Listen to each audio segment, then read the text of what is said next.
Patients with pulmonary disease should have their sputum examined monthly until culture becomes negative to allow early detection of treatment failure. तो sputum जो है ना आपने हर महीने पे check कराना है with the recommended 6 month standard first line regimen. More than 80% of the drug susceptible TB patient will have negative sputum cultures at the end of second month of treatment. यानी second month of treatment में अगर susceptibility है bacilli की drug से तो second month of treatment में वो culture negative या स्पूटम उनका नेगेटिव हो जाएगा. ठीक है. A sputum specimen should be collected at the end of the treatment to document cure.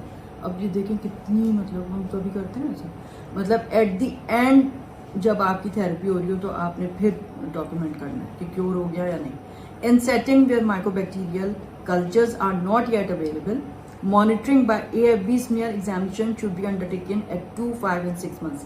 कभी कभार नहीं मतलब कराया अगर कल्चर तो स्मीयर तो करा लिया था ना, उसमें AFB पॉजिटिव था, तो फिर आपको 2, 5 और 6 मंथ्स में उसको कराना चाहिए. ट्रीटमेंट फेलियर देखने के लिए bacteriologic monitoring of patient with extra pulmonary TB is often not feasible. जाहिर बात है एक्स्ट्रा पल्मोनरी TB में आप क्या चीज़ भेजेंगे, ना उसको स्पूटम आ रहा है ना कुछ है, तो बैक्टीरियोलॉजिक एग्जामिनेशन वहाँ से होगा. In these cases the response to treatment must be assessed clinically with the help of medical imaging. या तो आप मतलब क्लिनिकल इंप्रूवमेंट देखेंगे ना पेशेंट की. Serial chest X-ray should not be done but at the completion of therapy a chest X-ray should be done to keep for comparative purposes. तो ये नहीं कि हर दफ़ा आप जो है ना वो उसका चेस्ट एक्सरे करा लें, नहीं, जो बेस लाइन था और फिर at the end of therapy आप करवा लें ताकि उसमें कंपैरिजन हो जाए और फिर पेशेंट के पास एक बेस लाइन होगी. जब उसकी ट्यूबरक्लोसिस खत्म हुई थी तो ये था उसका चेस्ट एक्सरे. अगर उसको रिलैप्स होता है तो फिर आप उससे कंपेयर करके देख लें कि इतना ठीक हो गया था अब दोबारा हो गया इसको. ठीक है. During treatment patient should be monitored for drug toxicity. अब ड्रग टॉक्सिसिटी भी तो हो सकती है ना. द मोस्ट कॉमन मतलब ये कि ससेप्टिबल तो हैं लेकिन बैक्टीरिया बेसिला है, लेकिन ये कि टॉक्सिसिटी हो गई. The most common adverse reaction is hepatitis. All patients should undergo baseline test for liver function, aminotransferase, and bilirubin. Up to 20% of the patient have increases up to 3 times the upper limit of normal in SGPT or SGOT that are not accompanied by symptoms and are of no consequence. मतलब ये कि आपने baseline करा लिया, उसमें normal था, फिर patient को हेपेटाइटिस वगैरह कुछ सिम्टोमेटिक नहीं हुआ, लेकिन उसके आपने अगर देखा तो SGPT SGOT बढ़ गए थे. अगर 3 टाइम्स तक बढ़े नॉर्मल से और पेशेंट को कोई सिम्टम ना हो तो कुछ ज़रूरत नहीं है आपको बंद करने की. ठीक है. कब बंद करेंगे? Suspicion of treatment should be considered in patient with symptomatic hepatitis हो गया, जॉन्डिस हो गया with 3-fold increase of ALT और AST and patients without symptoms of hepatic injury who have market at least 5-fold increase in level of ALT AST. अब इसको ना जहन नशीन कर लें आप. अगर पेशेंट एसिम्टोमेटिक है और 3 टाइम्स नॉर्मल उसका AST और ALT बढ़ गया है तो आपने कुछ नहीं करना. ठीक है, कोई दवा नहीं बंद करनी. लेकिन अगर उसका AST ALT जो है वो 3 टाइम्स बढ़ा लेकिन सिम्टोमेटिक हो गया तब तो आपने बंद करनी है. और अगर एसिम्टोमेटिक है, कुछ भी नहीं हुआ उसको, लेकिन 5 टाइम्स देन नॉर्मल से 5 टाइम्स बढ़ गया तो भी आपने सस्पेंड करनी है. Drugs should be reintroduce 1 at a time after liver function has return to normal. अब बंद कर देंगे आप और लिवर फंक्शन जब नॉर्मल हो जाएंगे तो फिर एक एक करके ड्रग आपने इंट्रोड्यूस करनी है, री इंट्रोड्यूस करनी है ताकि पता चले कि किस ड्रग से हो रहा था. Hypersensitivity reactions require discontinuation of all the drugs and re-challenge to determine which agent is culprit. अगर hypersensitivity कुछ होने लगी है तो सब आप बंद कर दें और फिर जब वो बेहतर हो जाए पेशेंट तो फिर उसके बाद एक एक करके शुरू करें तो आपको पता चल जाएगा किस ड्रग से उसको hypersensitivity हो रही थी. Hyperuricemia and arthralgia caused by pyrazinamide can be managed by administration of acetyl salicylic acid. Pyrazinamide therapy should be stopped if gouty arthritis develop. अगर gouty arthritis हो गया ना उसको तो फिर आपने बंद करनी है pyrazinamide. अदरवाइज अगर हाइपरयूरेसीमिया और आर्थ्रैल्जिया वगैरह हो रहा है तो आप उसको एसिटाइलसैलिसिलिक एसिड से ट्रीट कर दें, बंद ना करें. Patients who develop immune thrombocytopenia secondary to rifampicin therapy should not receive the drug thereafter. ठीक है, उसमें फिर आपको बंद करने की जरूरत है. Occurrence of optic neuritis with ethambutol is an indication for permanent discontinuation of the drug. अब pruritus और GI upset can be managed without interruption of therapy. Pruritus को आप अगर उसमें और कोई hypersensitivity नहीं हो रही है, pruritus हो रहा है सिर्फ, तो आप सिम्टोमेटिक ट्रीटमेंट कर दीजिए. GI upset हो रहा है, डायरिया हो रहा है, कुछ हो रहा है, तो उसको भी आप सिम्टोमेटिक ट्रीटमेंट करते हैं और ड्रग को जारी रखें. Treatment with second-line agents for drug-resistant TB is associated with a variety of adverse drug reactions that are more frequent and severe than the first-line agents. ठीक है, इनसे भी ज़्यादा टॉक्सिक होती हैं वो. ट्रीटमेंट फेलियर और रिलैप्स क्या होता है? अब ट्रीटमेंट फेलियर क्या है? Treatment failure should be suspected when a patient's culture और sputum smear when cultures are not available. अगर नहीं थे अवेलेबल तो स्पूटम स्मीयर तो था ना जो पॉजिटिव था, it remain positive after 3 months of treatment. अब इसीलिए ये है कि हर महीने फिर आपने ना स्मीयर चेक कराना है. जाहिर नहीं कराएंगे तो फिर आपको कैसे पता चलेगा? तो 2 महीने में, मैंने अभी पहले बताया था, 2 महीने में अगर ड्रग से ससेप्टेबल होते हैं बेसिलाई तो 2 महीने में वो नेगेटिव हो जाता है. ठीक है, अगर नेगेटिव नहीं हुआ तो आप कब ट्रीटमेंट फेलियर सस्पेक्ट करेंगे? अगर 3 महीने तक भी वो पॉजिटिव ही रह रहा है तो इसका मतलब है ट्रीटमेंट फेलियर है. It is imperative that the current isolate be urgently tested with molecular testing for rifampicin and isoniazid. दोबारा भेजिए आप उसकी ड्रग ससेप्टेबिलिटी चेक करिए. As result come after a few days, changes in the regimen can be postponed until that time. मतलब ये कि उस वक्त आप ना बदलें और जो है पोस्टपोन करें, अभी तो वही देते रहें, और फिर उसके बाद जब रिजल्ट आ जाए तो फिर अकॉर्डिंगली आप चेंज करते हैं. लेकिन अगर पेशेंट बहुत डिटोरियोरेट हो रही है उसकी condition, treatment with second line agents for drug resistant TB is associated हो, ये मैंने पीछे कर दिया. However, if patient's condition is deteriorating, earlier drug change may be indicated. अगर बहुत ही तबीयत खराब हो रही है उसकी तो फिर आप चेंज कर दें. A cardinal rule is always to add more than one drug, preferably 2 or 3 at a time to a failing regimen. ठीक है, तो आपने 2 या उससे ज़्यादा ड्रग ऐड करनी है. नहीं,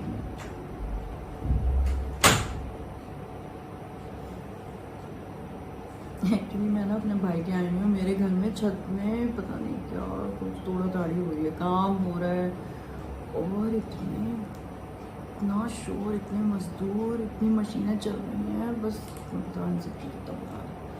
तो भी मैंने अपने भाई को रात में फ़ोन किया कि मैं तुम्हारे घर आऊँगी, मुझे अपना लेक्चर करना था. मैं आज इतवार है ना, तो मेरे भाई ने कितने बजे? मैंने कहा मैं 9 बजे आ जाऊँगा. नहीं भाई नहीं आओ, हम लेट नहीं बोलेंगे. अब सो रहे हो. मैंने कहा अच्छा चलो मैं 10 बजे भी नहीं गई, बड़ी मुश्किल से सोना, फिर 10:30 या 11:15 आओ. हमने 11 बजे आए थे. तो मैं भाई के घर से कर रही हूँ. अच्छा, in practice starting empirical regime for MDR TB is warranted. मतलब अगर ट्रीटमेंट फेलियर हो रहा है तो जाहिर है MDR TB का जो ट्रीटमेंट है वो देंगे आप.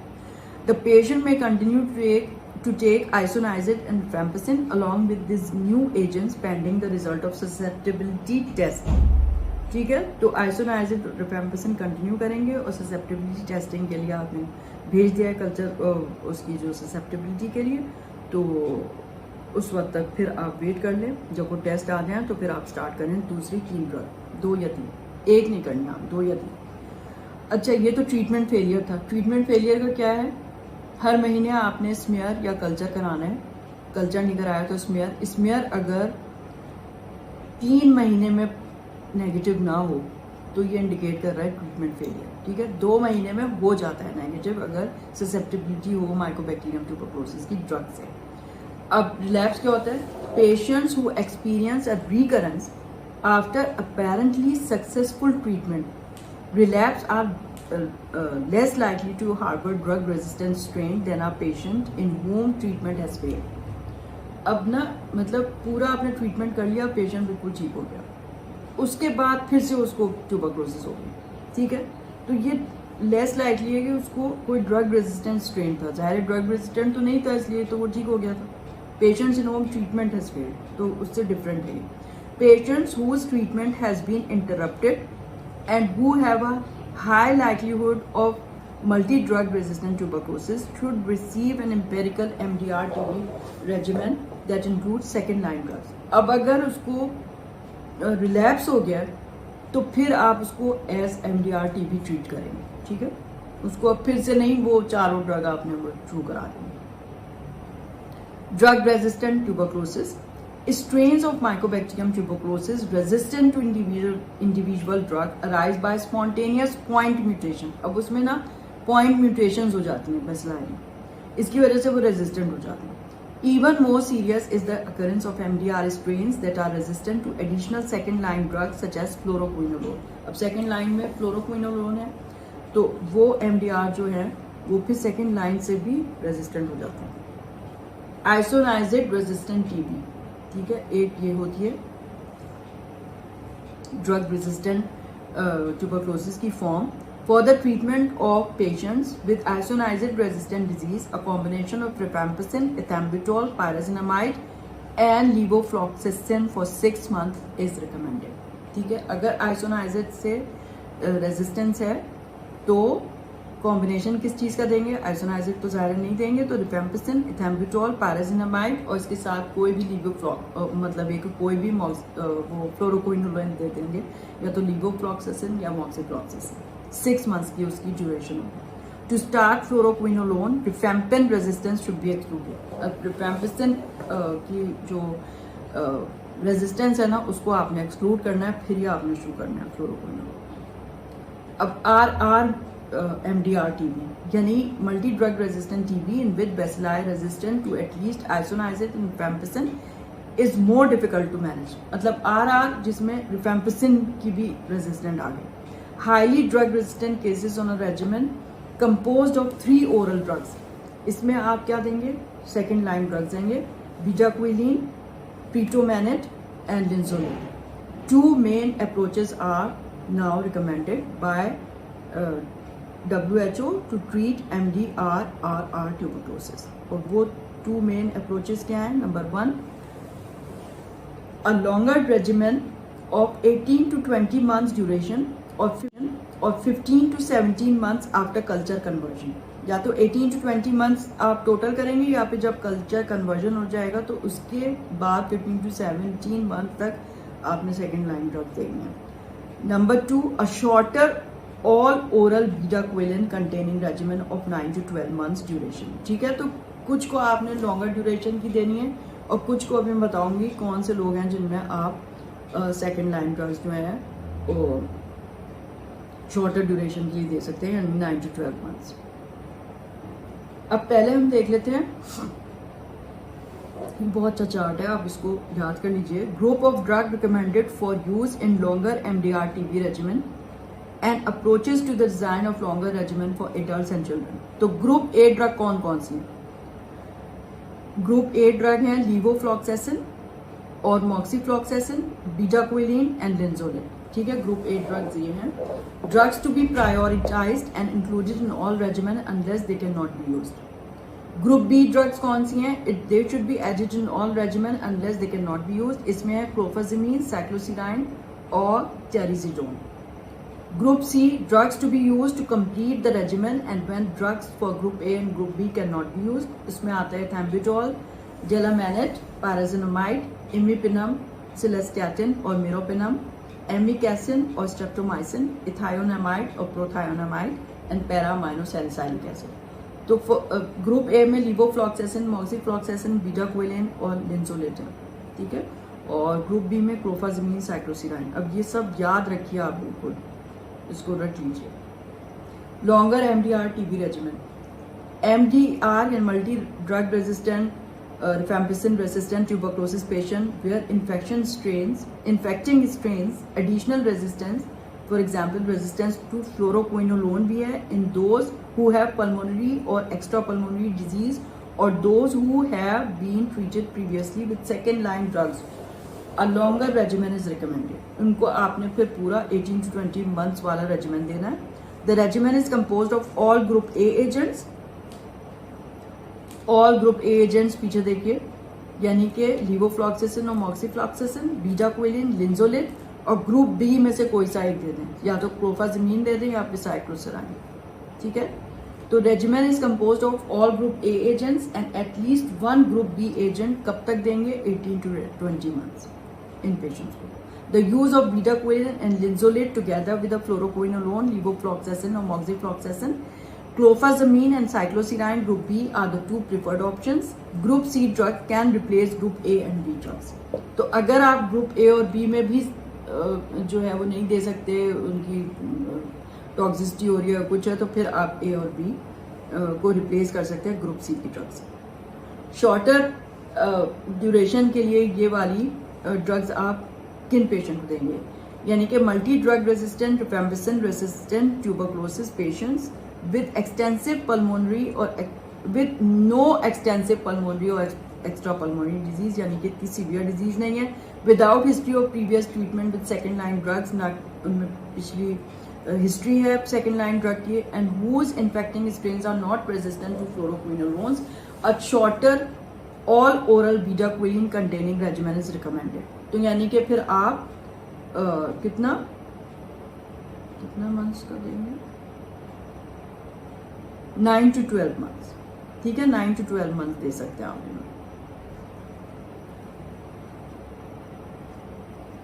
अब शॉर्टर कोर्स, ये तो मैंने आपको बता दिया ना, तो ये वाला इसको चार्ट को ओमिट कर देते हैं। प्रिवेंशन, अब प्रिवेंशन कितना इम्पोर्टेंट है। Primary way to prevent TB is to diagnose and isolate cases rapidly and to administer appropriate treatment until patients are rendered non-infectious, usually 2 to 4 weeks after the start of proper treatment and the disease is cured. Additional strategies क्या हैं? Number 1, BCG vaccination. Number 2, preventive treatment of persons with TB infection who are at high risk of developing active disease. अब जो contacts हैं उनको भी तो treat करना है ना आपको, उनके अंदर भी तो वो चले गए हैं, क्या एक्टिवेट हो जाएंगे बाद में या फिर उसी वक्त उनको इन्फेक्शन हो जाएगा। ठीक है, तो इन्फेक्शन कैन बी, अच्छा फिर इन्फेक्शन आप यानी कि कॉन्टेक्ट्स में कैसे करेंगे डायग्नोस। ठीक है, तो उसमें है TB preventive treatment, TPT. Infection can be tested by tuberculin skin testing और IgRA।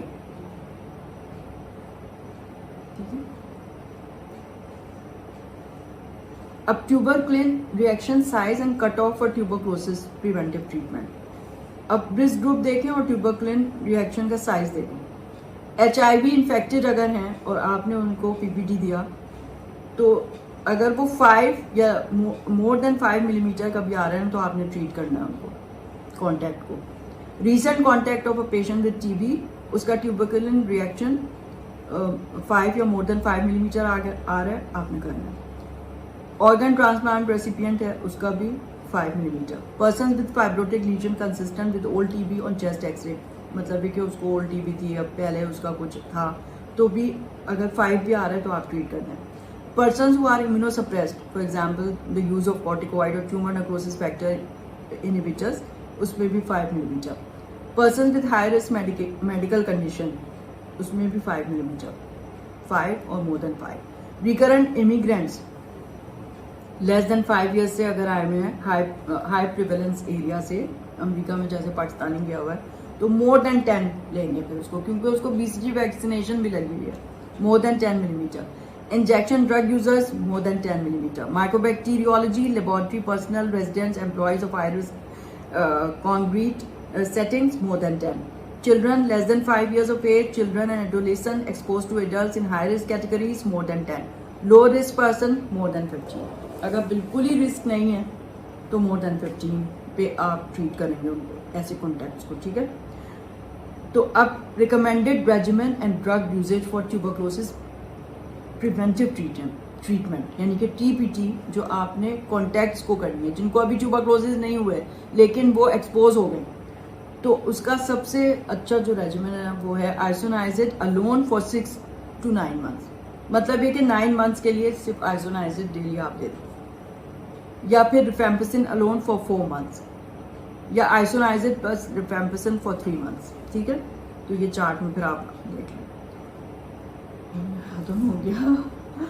आप देखें कि ट्यूबरक्लोसिस अगर आप ट्रीट कर रहे हैं, अपने अंदर एक जिम्मेदारी महसूस करें आप कि आपने उसको क्योर करना है पेशेंट को, ठीक है, आपने जिम्मेदारी ली है, आपका फ़र्ज़ है कि आपने जो ट्रीटमेंट किया था उसको आपने क्योर करके छोड़ना है।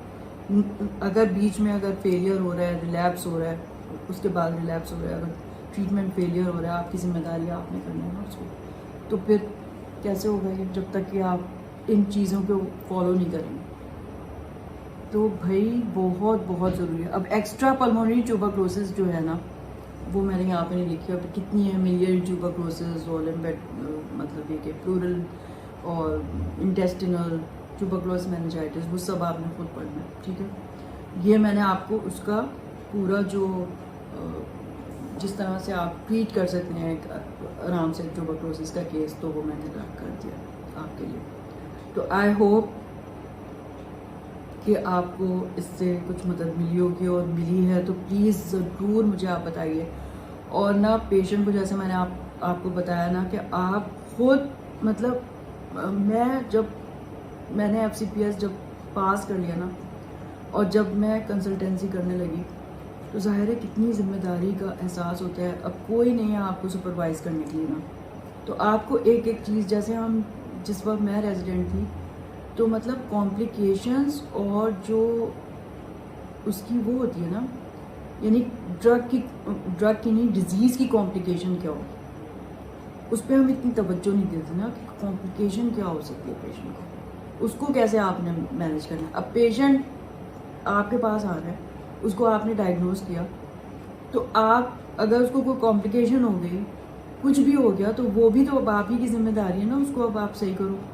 तो कॉम्प्लिकेशंस, टॉक्सिसिटी क्या, उसको अगर मैनेज नहीं करेंगे तो क्या होगा, क्या कोर्स क्या होगा नेचुरल, उसका क्या कोर्स हो सकता है। तो ये सारी चीज़ें फिर आपको समझ में आता है कि कितनी इम्पोर्टेंट है। मतलब एक एक चीज़ का जवाब आपके पास होना चाहिए ना, तो वो तो फिर पूरा जब पढ़ेंगे तभी तो आपको आएगा। तो हम तो बस उस तरह से रेजिडेंसी में पढ़े होते थे कि बस डिजीज़ पढ़ ली, उसकी इटियोलॉजी पढ़ ली, पैथोलॉजी पढ़ ली, फिर उसके बाद उसके क्लिनिकल साइंस सिम्टम्स पढ़ लिए, फिर उसका ट्रीटमेंट पढ़ लिया, आगे उसकी कॉम्प्लिकेशन उसके जो है वो कुछ भी नहीं देखे। तो वो तो फिर अब आपके पास सारे पेशेंट आएंगे, तो वो तो सारे आपने मैनेज करने होंगे ना, तो किस तरह से करेंगे आप? हाँ, ठीक है।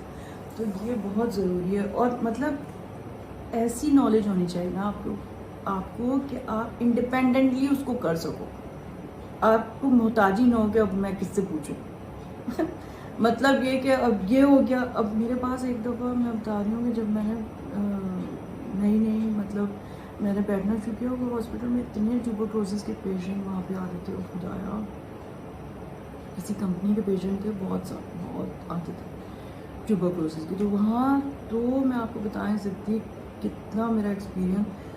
तो मतलब उस वक्त फिर ये होता है ना कि अब एक एक चीज़ का आपको पता होना चाहिए। जैसे ना एक पेशेंट मेरे पास आया, उसको एब्डोमिनल ट्यूबरक्लोसिस थी, और उसको मैंने एडमिट कर लिया, और उसको ना जब सारे टेस्ट कराए तो उसका क्रिएटिनिन बढ़ा हुआ आ गया, मतलब 3 पॉइंट कुछ आ गया, और यूरिया बढ़ा हुआ। अब ना मैंने किताब नहीं देखा, तो किताब में जो है वो मुझे मिला ही नहीं कि मतलब अब रीनल फेलियर में मैं क्या करूँ। तो फिर मैं तो खैर, मेरे जो प्रोफेसर थे ना बहुत अच्छे थे, और प्रोफेसर मसूर, मोहम्मद मसूर है, बहुत ही अच्छा। तो मैं उनके पास चली जाती थी कभी कभार कि मैं उनसे पूछूँगी भाई मुझे किताब में नहीं मिला, अब मैं क्या करूँ। तो उन्होंने कहा कि आप हाफ डोज में दो एथैम्बुटोल उसको, और फिर जब वो ना ठीक हो जाए तो फिर फुल डोज कर दें। तो मतलब ये छोटी छोटी चीज़ें फिर आपको नहीं मिल रही होती हैं। अब जैसे हम लोग जब प्रेसिडेंट थे, तो यंग फीमेल थी, बच्चा तो उसका है, मतलब अब वो पूछ रही है, उसको हमने AGT शुरू कराई, तो अब ना हम लोग से पूछने लगी कि मैं दूध पिला सकती हूँ बच्चे को ये वाली दवाइयों के साथ। अब ना हम लोग एक दूसरे की शक्ल देखें, किसी को कुछ पता ही नहीं है। अब हमने कहा अच्छा हाँ अभी बताते हैं, हम क्या किताबें टटोल रहे मिली भी उसमें। तो भाई मतलब प्रेगनेंसी में जैसे मैंने आपको बताया ना, सिर्फ पायरासिनामाइड आप नहीं देंगे, बाकी सारी 2 महीने के लिए इनिशियल फेज होता है, और 7 मंथ्स का कंटिन्यूएशन फेज होता है, ठीक है।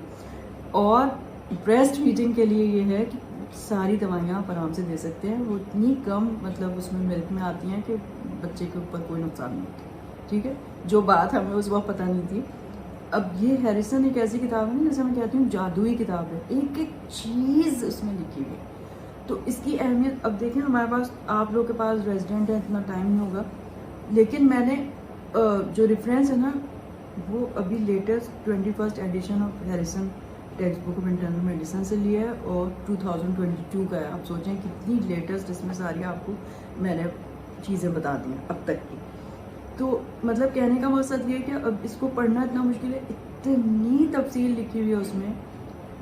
मैंने उसमें से इसको छोटा करके आपके लिए, तो आप आराम से अगर मेरा ये लेक्चर भी सुनेंगे ना तो मेरा ख्याल है कि ये काफ़ी है आपके लिए और आपका लॉन्ग फेज बहुत अच्छा हो जाएगा इंशाल्लाह, ठीक है। ओके, ज़रूर मुझे बताइएगा कि आपको कैसा लगा, हेल्प मिली आपको या नहीं, ठीक है। Thank you so much. Okay, खुदा हाफिज़, खुदा हाफिज़।